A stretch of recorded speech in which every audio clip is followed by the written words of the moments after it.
When you think of American television, few shows have lasted as long or mattered as much as The Simpsons. But before Homer's Donuts and Bart's skateboard ever became cultural icons, The Simpsons were born in a place that you would never expect. In the late 1970s, Matt Groening, a scruffy, sardonic cartoonist from Portland, was struggling to make ends meet. His underground comic strip, Life in Hell, was raw and existential, filled with anthropomorphic rabbits lamenting about love, anxiety, and the absurdity of modern life. It was dark, it was personal, and it caught the attention of one man, James L. Brooks. The award-winning producer behind Taxi and the Mary Taylor Moore Show, Brooks wanted Groening to pitch short, animated segments for a new variety show, The Tracy Ullman Show. Groening panicked. He realized that if he adapted Life in Hell, he'd lose ownership of his beloved rabbits to Fox. So, standing in the waiting room, moments before the meeting, he sketched out something new. A family, crude, yellow, dysfunctional, but unmistakably real. He named them after his own family, except he swapped Matt for Bart, an anagram for Brad. And just like that, The Simpsons were born, out of panic, copyright paranoia, and pure instinct. The first Simpsons short aired on The Tracy Ullman Show in April of 1987. It was rough, really rough even, and the animation wobbled, the voices were off, and Bart looked like a misshapen potato. But there was something there, something raw. The humor wasn't polished, but it hit. Homer's voice, still evolving from Dan Castellaneta's early Walter Matthau impression, I don't know how the fuck to pronounce it, I'm sorry, bumbled through absurd situations. Marge, voiced by Julie Kavner, was patient and exhausted, and Bart, voiced by Nancy Cartwright, became the heart of the chaos. The shorts ran for 2 years, 48 segments in total. Each one improved, tighter writing, cleaner animation, sharper delivery. Brooks saw potential. He believed this dysfunctional cartoon family could carry a half-hour primetime show, something that hadn't been done successfully since the Flintstones decades earlier. Fox obviously agreed, and in 1989, The Simpsons was greenlit for its own series. And after that, television would absolutely never be the same. Fox was the underdog network at the time, as crazy as that sounds. Still fighting for relevance against NBC, CBS, and ABC, The Simpsons were their gamble. The show premiered with a Christmas special, Simpsons Roasting on an Open Fire, on December 17th in 1989. It wasn't just an episode, it was a miracle. The production had been plagued by animation disasters, whole episodes scrapped and redone from scratch, deadlines loomed, budgets ballooned, but somehow they pulled it off. Also, that was bars.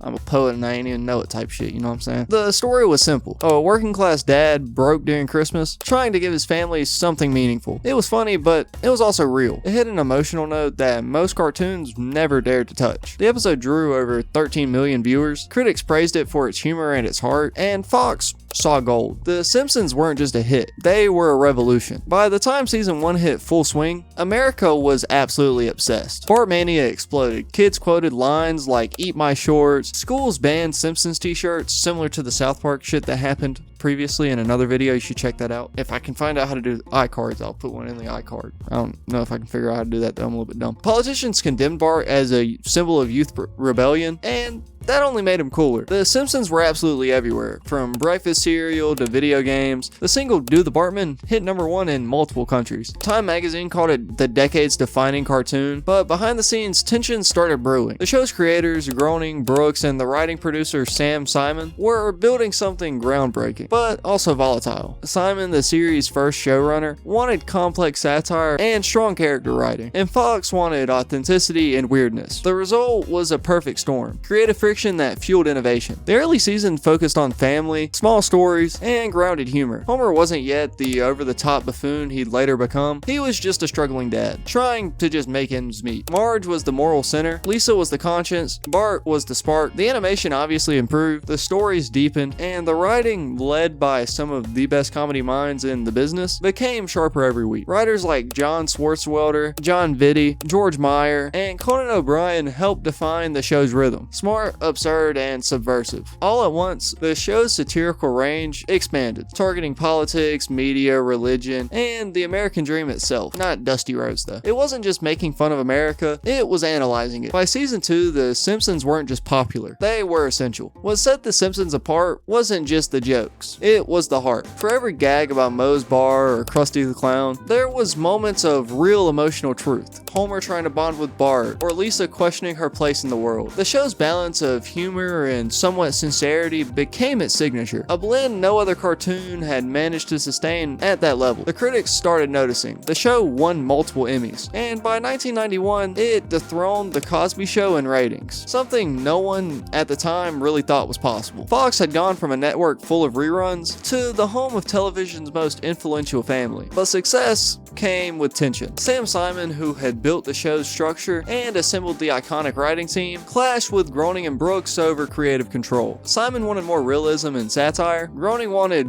surreal, character-driven chaos. By the end of season 4, Simon left the series. He walked away with a co-creator credit and a royalty deal that made him a millionaire for life. Still, his fingerprints remained all over the show. The layered writing, the emotional core, the sense that Springfield was more than just a setting, it was almost a mirror of the world, except tinted in yellow for some reason. Except for some people. Only the white guys I think are yellow, which is wild. As the series entered the 5th season, it was ready to evolve again, under a new leader, and into a newer style of humor. By the end of season 4, The Simpsons had already conquered television, but season 5 and season 6, that's when the show went supernova. And the man steering the ship through that cosmic chaos was David Merkin, a former Get a Life writer and an absolute madman of absurd comedy. Simon built and cranked the insanity up to 11. This era defined The Simpsons' golden age, the time when the writer's room was basically a Cold War's arm race of joke density, every line, every cut, every background gag, loaded with precision. It wasn't just funny, it was surgical. Episodes like Cape Fear, Homer the Great, Lisa's Rival, and Deep Space Homer turned Homer into a cartoon legend. That's a lot of Homers. The next episode, that was Merkin at his chaotic best, literally sending Homer into space because why not? And it worked. It became one of the most iconic half hours of television ever made. Under Merkin, The Simpsons found its rhythm. Smart writing that respected your intelligence, jokes that became faster than your brain could register, heart hidden under layers of absurdity. Take Homer Loves Flanders. It's pure emotional whiplash. Homer becomes obsessed with Ned, and the whole town watches it implode. It's slapstick and satire, all wrapped in character truth. Then there's Lisa's Rival, which I mentioned earlier, written by Conan O'Brien, an episode about envy, insecurity, and the crushing reality of being too smart for your own good. Wish I could relate to that. That'd be nice. I'm a little bit too dumb for my own good, you know what I mean? That's the secret weapon. Every Simpsons joke comes from pain. Real, recognizable human pain. Filtered through yellow absurdity, obviously. Why is everybody yellow? Before he was late night royalty, Conan O'Brien was actually a Simpsons writer, if you can tell by how many times he's been mentioned so far. And his fingerprints are all over this era. He wrote Marge versus the Monorail. Yes, that Monorail episode. The one with Leonard Nimoy. I don't know if I pronounced that name right. The song that gets stuck in your head for eternity. And Homer nearly destroying Springfield with his complete lack of competence. Conan brought a surreal theatricality to the show. The kind of humor that can make a nuclear meltdown feel like a Broadway number. When he left for late night with Conan O'Brien, the staff threw him a farewell party where he reportedly danced around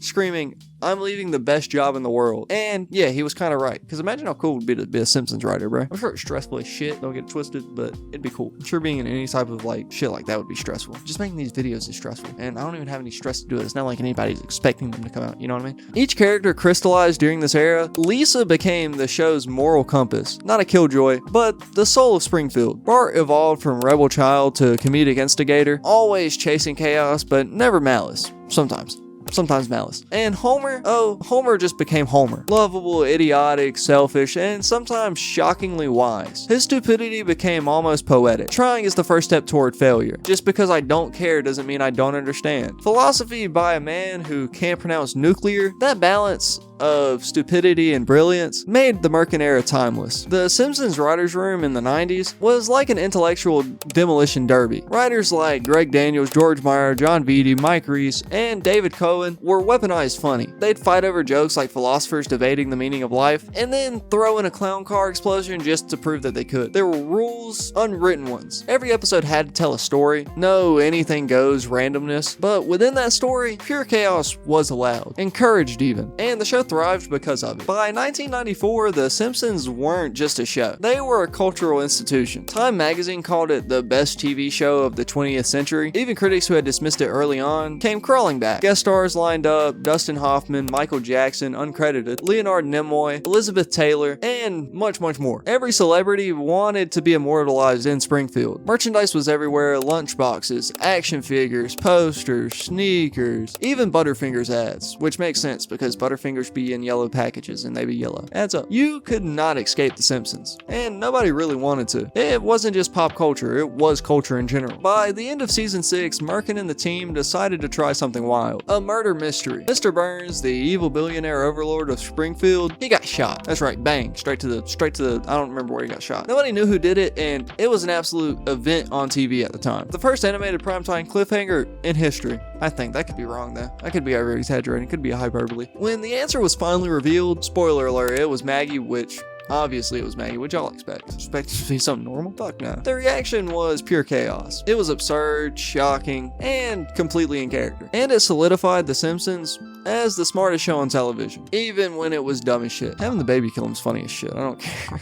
Such a funny twist. After Merkin's run, the torch was passed to Bill Oakley and Josh Weinstein, two writers with deep respect for storytelling and emotional character work. This era brought some of the most beloved episodes of The Simpsons in history. We got Mother Simpson, we got Lisa's date with Density, we got Homer's phobia, we got 22 short films about Springfield. The Oakley-Weinstein years were warm, reflective, and deeply human. Where Merkin leaned into chaos, they leaned into empathy. And yet, the comedy never faltered. The show balanced pathos and parody so flawlessly that even today, fans call it the true peak. In Homer's Phobia, the show tackled LGBTQ+ themes head on, with guest star John Waters playing John, a gay man who befriends the family. Homer's discomfort drives the story, but the episode handles it with warmth and humor instead of just straight up cruelty. I can't fucking speak right now. It won an Emmy, it pushed boundaries for representation on network TV, and it showed that The Simpsons could evolve with the culture and not just mock it. 22 short films about Springfield, a masterpiece of structure, 22 mini-stories, all happening in one day across town. It was bold, hilarious, and gave background characters their spotlight. Principal Skinner's steamed ham scene, yeah, that came from this episode, and it became one of the biggest memes in history. Decades later, Oakley and Weinstein turned Springfield into a fully realized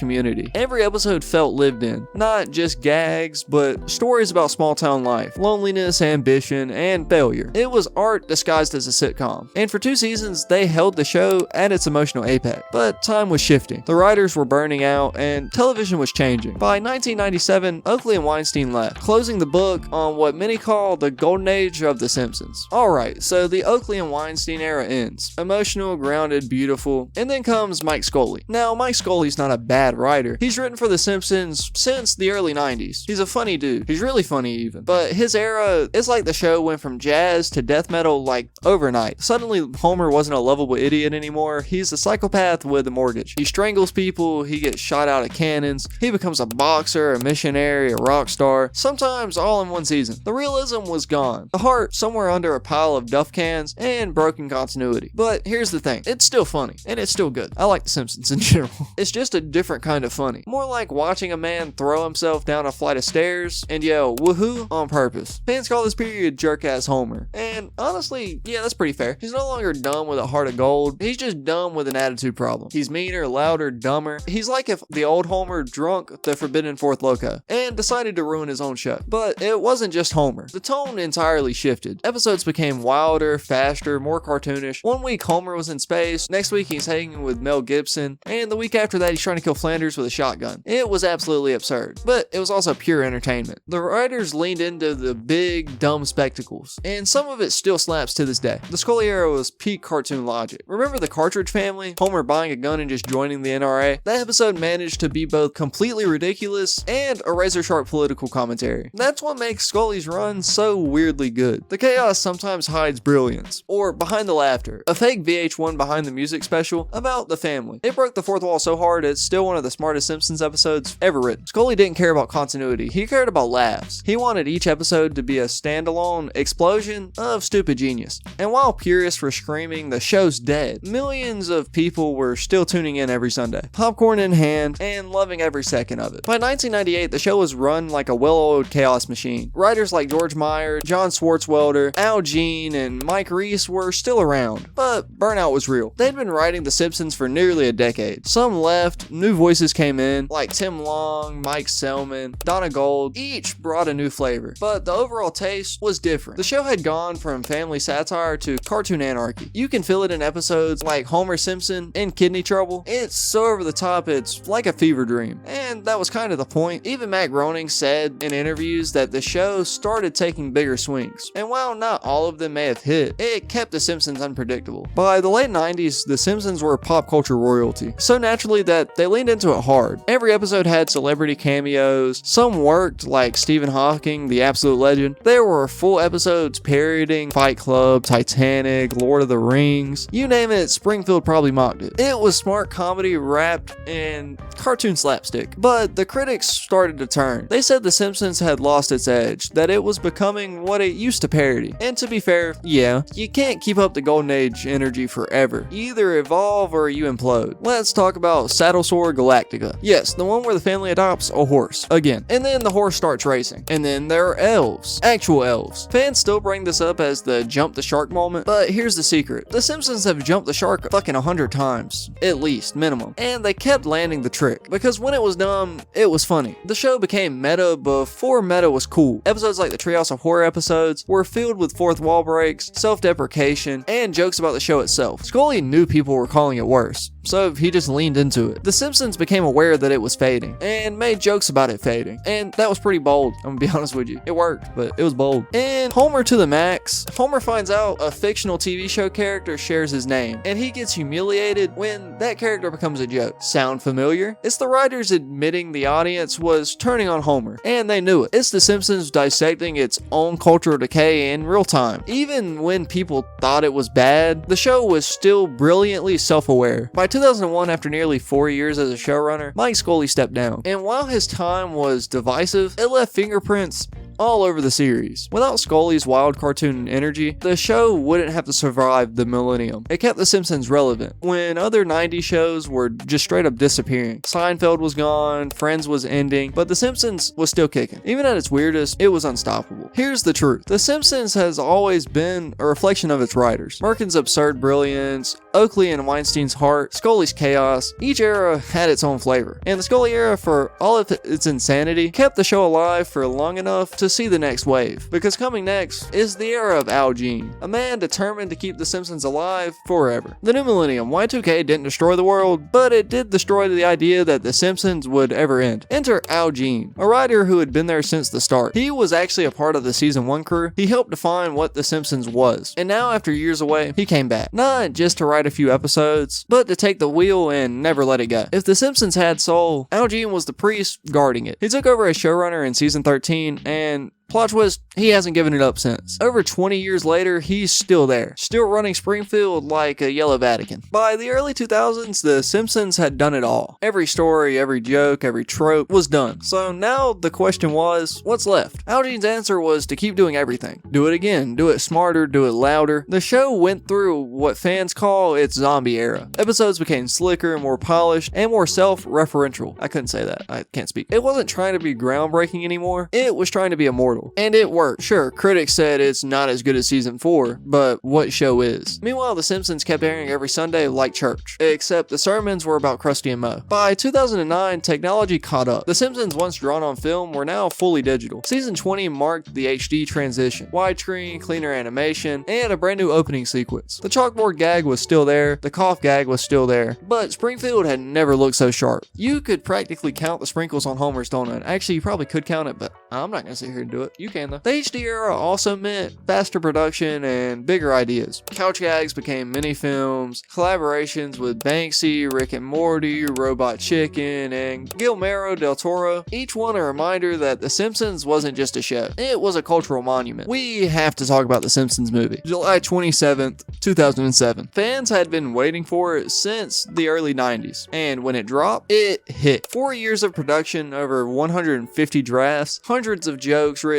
rewritten, deleted, and then resurrected. Groening, Brooks, Al Jean, David Silverman, all the OGs came back. They turned Springfield into an event. The plot, Homer ruins everything. I mean, obviously. Dumping pig waste into a lake, triggering an environmental apocalypse. The EPA traps the town in a giant dome, and Homer has to save Springfield and maybe redeem himself as a husband and a father. It's pure Simpsons, absurd, heartfelt, and just the right amount of stupid. And it worked. 536 million at the box office. Critics absolutely loved it. Fans cried in theaters when Marge's recorded tape played. There was actual emotion in a Simpsons movie. For one brief yellow moment, the world remembered why it fell in love with Springfield in the first place. After the movie, the show could have ended. It should have ended maybe, but it didn't. Instead, The Simpsons turned into a living monument. There was no longer pressure to top the classics because the classics were untouchable. Now it was about survival, longevity, legacy. It became the longest running American sitcom ever, then the longest running primetime show ever, then the longest running anything ever. When you outlive MASH, Cheers, Friends, Game of Thrones, and Breaking Bad combined, you're not a TV show anymore. You're just kind of there. Like, you're just cemented. That's not even, like, you're just culture. You know what I mean? You know what I mean? You know what I mean.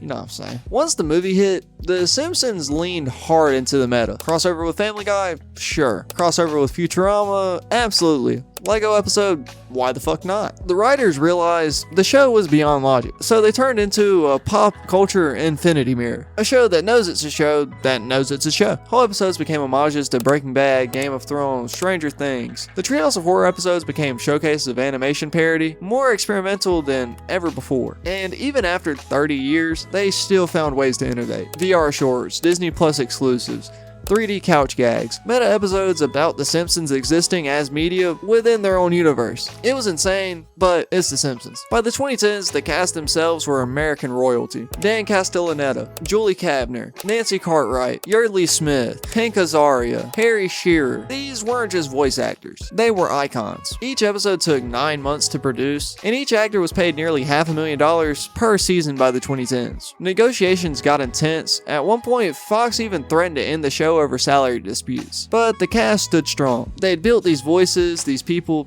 They were The Simpsons. Even Hank Azaria, after decades of voicing Apu, eventually stepped back in 2020 amid controversy. A reflection of how the world has changed, and how The Simpsons had to change with it. Here's the truth. In 1989, The Simpsons was dangerous. Now, it's institutional. Bart was once banned from schools, and now he's on lunchboxes inside of those schools. The show that used to parody consumer culture became consumer culture, but that's the paradox of success. You can't stay punk forever. Eventually, you become the establishment, and then you must parody yourself. And that's what keeps The Simpsons alive. It's their self-awareness. They know they're old, they know the jokes have been told, and they just have to lean into it. Episodes like The Simpsons or Bart Hood play like reflections. The Simpsons studying their own history, reframing it for new generations. And that's what immortality looks like. And then the unthinkable happens. Disney buys 20th Century Fox, and with it, The Simpsons. For the first time, Springfield belongs to the mouse. And suddenly, the longest running animated sitcom in history is streaming on Disney Plus. It's next to Frozen and Star Wars, and I don't know what else is on Disney Plus.